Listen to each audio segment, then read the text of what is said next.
So, okay, well, thanks for inviting me. This is a great conference. I didn't think that I'd be coming to campus and so many people on a university holiday, but there's many people here, so it's great to see. And I'm actually going to be talking about a new paper that just came out a few days ago, and it's, I think, very related to the types of things that we're talking about, and it's a kind of a different direction in our group. It has to do with privacy of genomic data. And in general, you can think of that there's an inherent tension between privacy and data sharing, okay? Obviously, from a discovery perspective, it would be much easier if we could just make all patient data completely public and do whatever we want with it, but then obviously we won't be preserving privacy. And similarly, in extreme cases, if we didn't allow for any kind of analysis of data, there's very little that we could do. So there's this kind of inherent tension, and the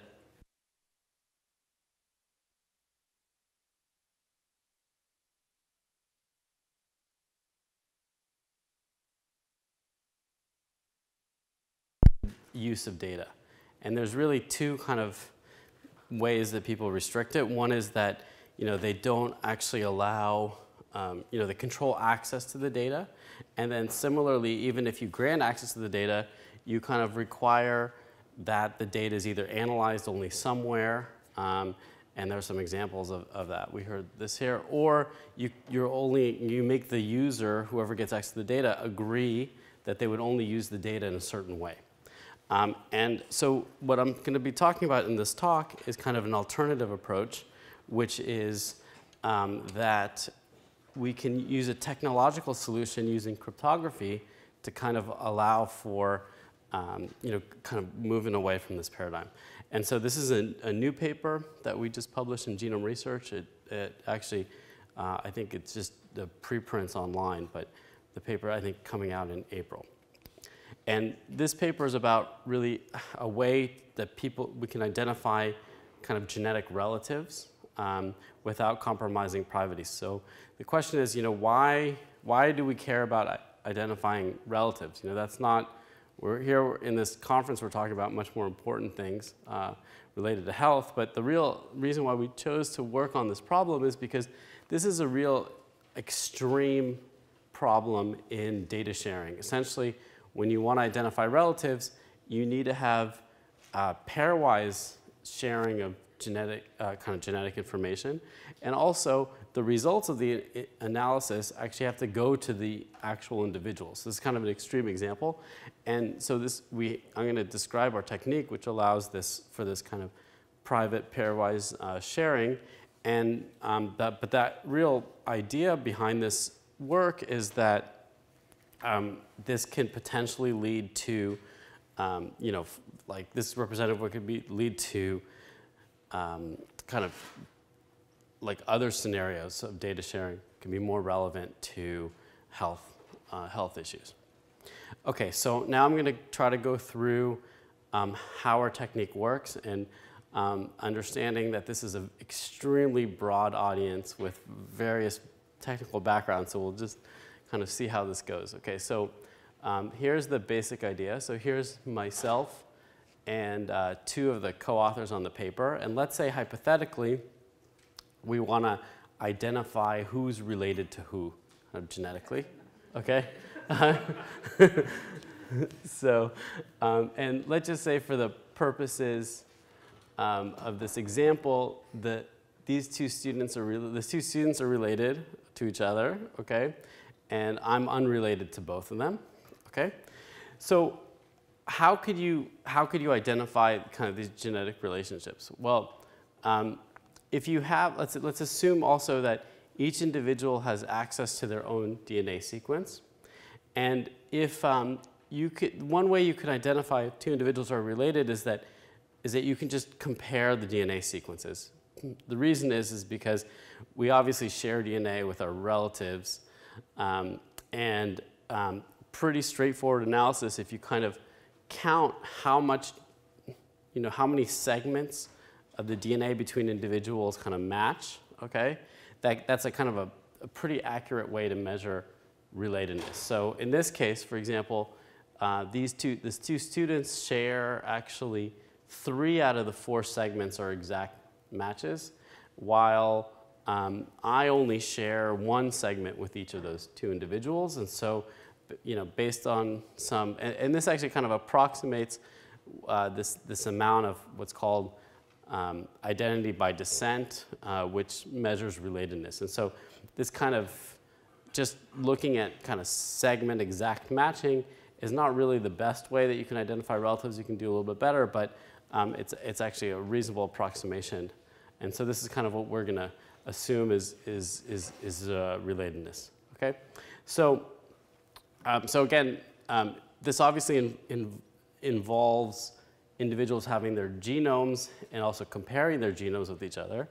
And so how is this kind of relative identification done today in practice? Well, in practice, there are these companies like 23andMe and Ancestry.com, which you just basically buy their product. They send you something that you spit in, and then you essentially give them your DNA information, and they put it into a centralized database. And every time they get a new individual added there, they just do a pairwise comparison between that individual and all the other individuals. If individuals are related, then they kind of notify the individuals. Okay? So the key idea here is that this requires some kind of a central repository for genetic information. And what we were interested in is how could you maybe do this entire analysis, but without requiring there to be a central repository. Maybe some kind of a peer-to-peer approach. Okay, so one way that you can do that is just have people post their DNA on their websites, for example, and that would really satisfy not requiring any kind of coordinating entity, because then people can just look around, they can download other people's genetic information, they can perform these kind of comparisons on their own, and they can see who's related to who. The problem is that this is obviously really has a complete loss of privacy. So that in some sense, this gets away from needing to share your information with some kind of a company, but this means that you effectively share your information with everybody.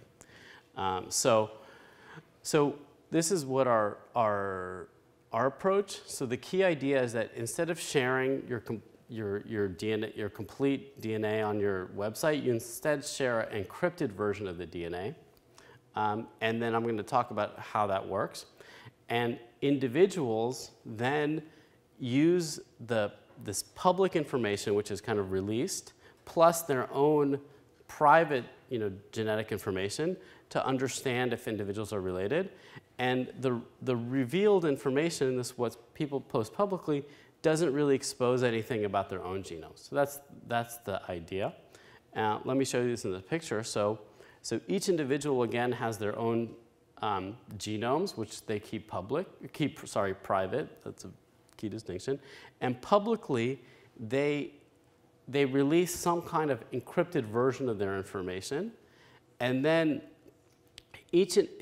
let's say, for example, Nick, he wants to understand if he's related to Dan. He downloads this kind of encrypted version of Dan's genome and compares it to his own genome, and he can identify it's related. Well, meanwhile, if I try to compare my genome to to Dan's, I would see that I'm unrelated. So somehow this kind of encrypted information, it doesn't reveal a lot of information about the individual's genome, but it still allows us to do this matching to see who's related to who. And in principle, this really reveals, if that information that's revealed, made public, that doesn't reveal any information with the genome, there's no loss of privacy. Okay, so this is very kind of theoretical, so let me give a more concrete example with something that many of you know. Okay, so does anyone here have an iPhone 5 that they're willing to give to me so I can destroy in the process of this talk, showing this example? No, okay. No, okay, so well, many of you, so those of you who have an iPhone 5S, and I'm sure some of you here, it has a fingerprint, like a touch IDs, fingerprint kind of access. And so actually the iPhone doesn't work this way, but in principle it could work this way, and so I'm using this as an example. Okay, so let's think about fingerprint scanners and how they work. So essentially, at the time during configuration, you record your fingerprint. So the scanner actually takes an image of your fingerprint and essentially, stores that image, okay, inside somewhere. And then when you actually try to unlock the phone, okay, you again, the scanner basically records another fingerprint, and it tries to unlock the phone. And so let's say Nick tried to unlock the phone, or Dan tried to unlock the phone. So the image that's kind of similar, right, because it came from the same person, would actually successfully unlock the phone, while the image that's different would not unlock the phone, okay?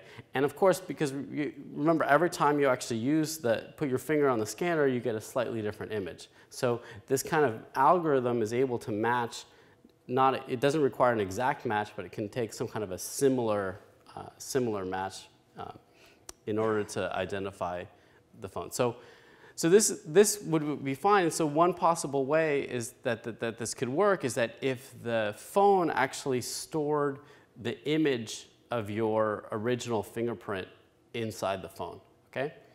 But this is problematic because let's say somebody actually breaks into your phone, okay, and they copy that image, and then they print out that image, okay, and then they use that image to actually unlock the phone. They'll be able to actually access your phone, okay? So for using kind of fingerprints for encryption, this storing the actual image itself on the phone is a bad idea, okay? It's the same reason why when you actually type in your password into your email, the actual password isn't stored directly, okay? So what's another way to actually do this kind of fingerprint encryption? So instead of actually storing during the device configuration, the scanner actually images your fingerprint, but it doesn't actually store your exact fingerprint. It stores an encrypted version of your fingerprint, similar to how encrypted version of your password is stored in your email. And so then when you match, there's actually an algorithm that is able to compare an encrypted version of the fingerprint to the image of the new fingerprint. And so if your fingerprint is similar to the encrypted version, then the phone would unlock and otherwise. And if, let's say, a bad actor steals this encrypted fingerprint image from the phone, they can't reverse engineer it into an image of the original fingerprint in order to and actually be able to get access to the phone. So that's the idea.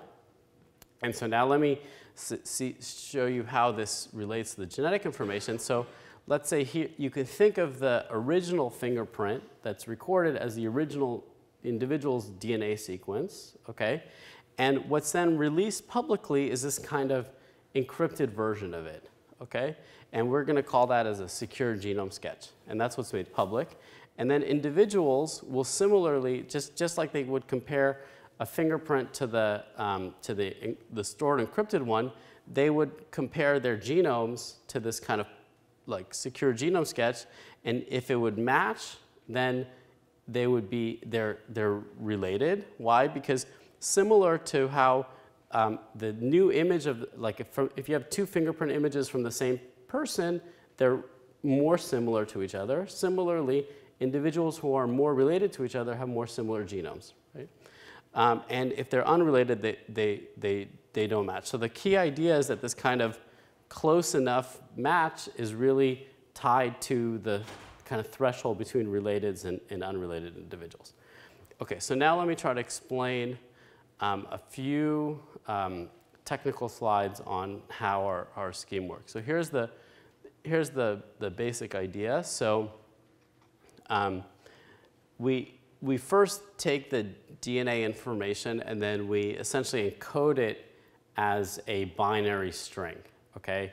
And I'm not going to get really into this, but you can think of you take the sequence of, let's say, 3 billion letters, and it just gets converted into a set of zeros and ones, okay, in such a way that, that the distance between individuals that are related, in this case, the first two individuals are related, is going to be smaller than the distance between unrelated individuals, okay? And that makes sense because, you know, the underlying sequences are more similar for individuals that are related, okay? And so in this case, I'm saying that if individuals are less than 2 distance, then they're related, and if they're more than 2, they're unrelated, okay? And so that's still private information because that's just kind of a direct encoding of the genome. And what the algorithm is going to encrypt this information to create a new kind of these binary strings, okay, which are the same length, this is what the public information that's going to be released. And so the way that it would work is, let's say individual 1 wants to use the system, they would download the kind of encrypted version of the genomes for individuals 2 and 3, and they would match it against their own kind of genetic information. And so this match operation will only succeed if they're related, essentially that their DNA is close. So in this case, if we match individual 1 against individual 2, it'll be a success because they're actually related because their distance is only 1. But if you match individual 3 versus individual 1, then there'll be a failure because they're far apart. So, but the key idea is that what's released actually doesn't give enough information. And so how does this process work? Well, it's based on a object called an error correcting code. And so there's only 2 more slides of technical stuff, so if you want to zone out now, this is a good time, okay? Basically, these are actually matrices that are used for, like actually in everything now, for any kind of communication, like our cell phones use these kinds of techniques. They're essentially, they were designed to kind of correct errors in communication, but the reason why we're using these are matrices where there's the distance between the rows of the matrices, okay, have at least a certain minimum amount, okay? And in this case, we basically use an error correcting code where the distance between the rows is always greater than twice the threshold of relatedness. So in this case, our relatedness was 2. And this is just, think of it as just a matrix that all the rows are more than 4 apart from each other. It's important why this actual distance is always tuned to be the relatedness, and you'll see why that's important. So this is actually how the encoding works. So you have these individuals. They have their own kind of genomes. Their genome sketches, this kind of encoded version of their genome. What they do is they just pick a random row from this matrix, okay, and they add that row to their private information, and then the result of that is what they release publicly. So for example, this first individual, he just randomly picked the second row, okay? He added it to his private DNA information, and he released that. And the reason why, and this is a toy example, there's only 16 rows, but in reality, has billions and billions and billions of rows. So, okay, so the second individual, let's say he picked this row, he added to this, and the third individual picked this row, he added to this, okay? So of course, an individual can kind of reverse engineer their process by taking what they publicly released, right, subtracting their own genomes from it, and then looking up to see which row they actually picked. So they don't actually need to remember what row they had. So, but this is what people release. And so then how does the matching process is that, so then each individual releases this information. And so what individuals do is they actually try to kind of reverse engineer their process, this process, but instead of, but subtracting their own genome. So here's actually an example. So let's say the second individual, the first individual is trying to downloads the related, tries to check to see if he's related to the second individual. He'll download what the second individual publicly released, and he'll try to subtract from it his own genome information. And what he would get is he would get something like this. And then he would look in the matrix to see if it matches something or if it matches something closely, okay? And in this case, it matches one row closely. And why if they're related, would they match is because, or kind of closely match, is because the threshold between these rows is going to be more than twice the distance between of relatedness. So if they're actually related, what he's subtracting, that individual one genome sketch is going to be within, within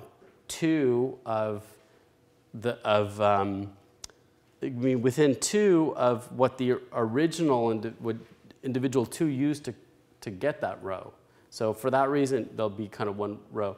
But let's say this individual 3, who's not related to individual 1, if the individual 1 tries to do the same process for individual 3, they'll get this result, and they'll try to match it, and it actually won't match in one place. It'll match all over the place, okay?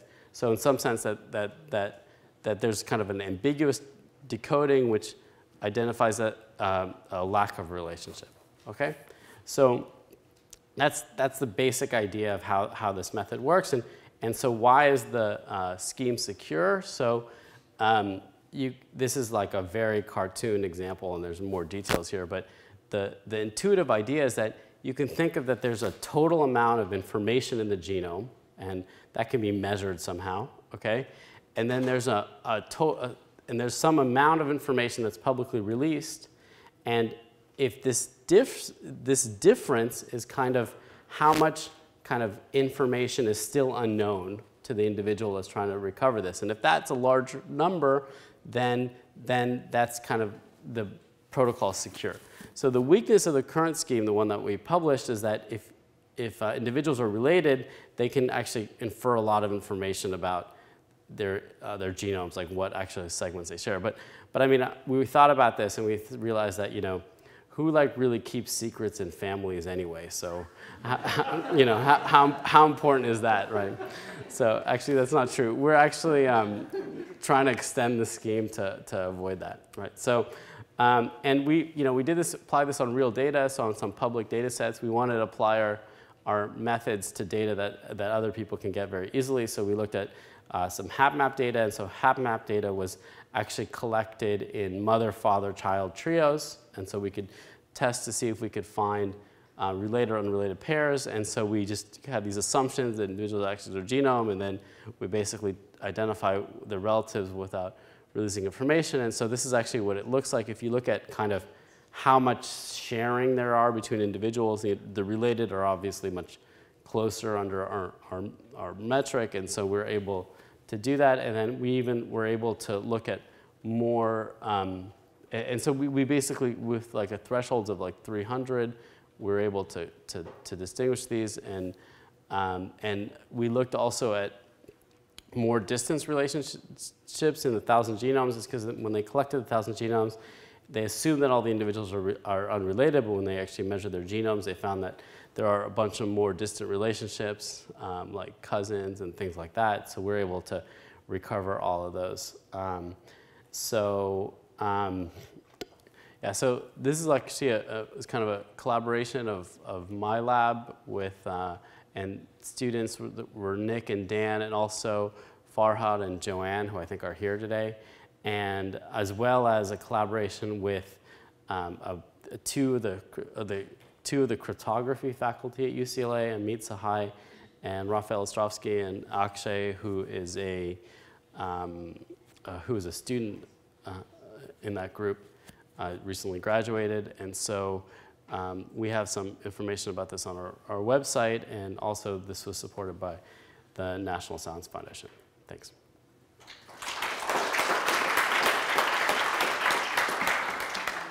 Thank you. So this very interesting talk is open to discussion, Patty.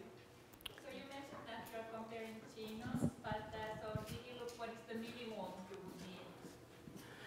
The minimum. Oh, so we actually didn't look at that. We looked at another thing, which is if we had the full genomes. Okay, I'll repeat the question. So Pivy asked, what's the minimum amount of information we need to find relatedness?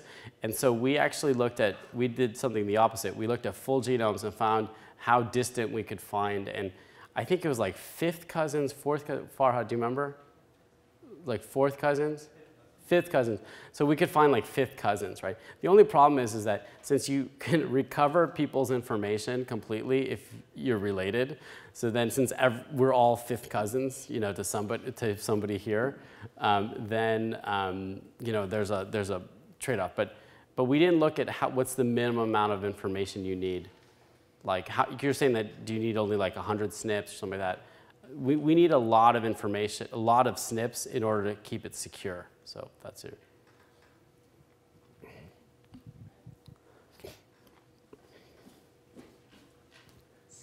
I have one quick question.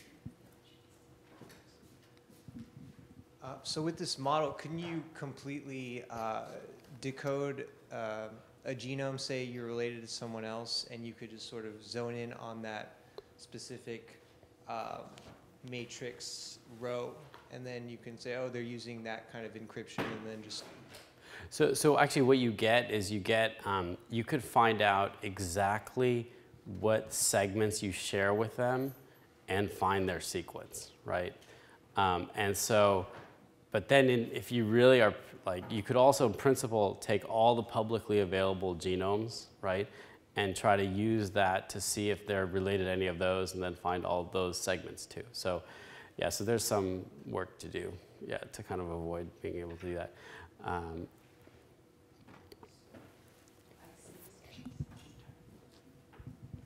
That was actually my question of, aren't you vulnerable to somebody like taking all the genomes and then also potentially adding that with like what Relic has done with the... Yeah. So if you could basically take if you took all of the publicly available genomes and you're related to any of them, right, at whatever threshold, then you could then find, like, then you could get some information about some of the genomes. So that's like kind of like a problem, yeah.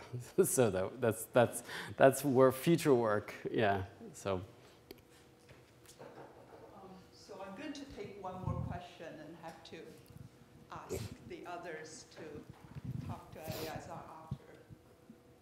I'm not sure this mic works, so maybe I'll just shout. Yeah. No, but it's for the camera, so it's fine. Oh, I see. Okay. Yeah. Nice talk, Eleazar. So I just want to make sure I understood the technical part.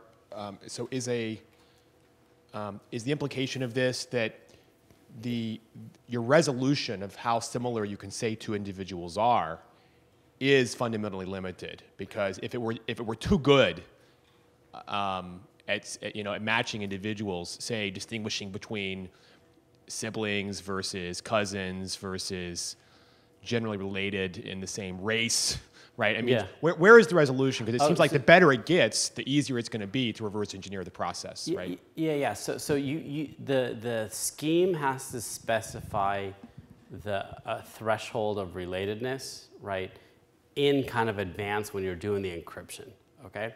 And so there's a question of what you want it to be. If you make it like fifth cousins or something like that, right, then the problem is that many people are going to be fifth cousins to a publicly available data set, right?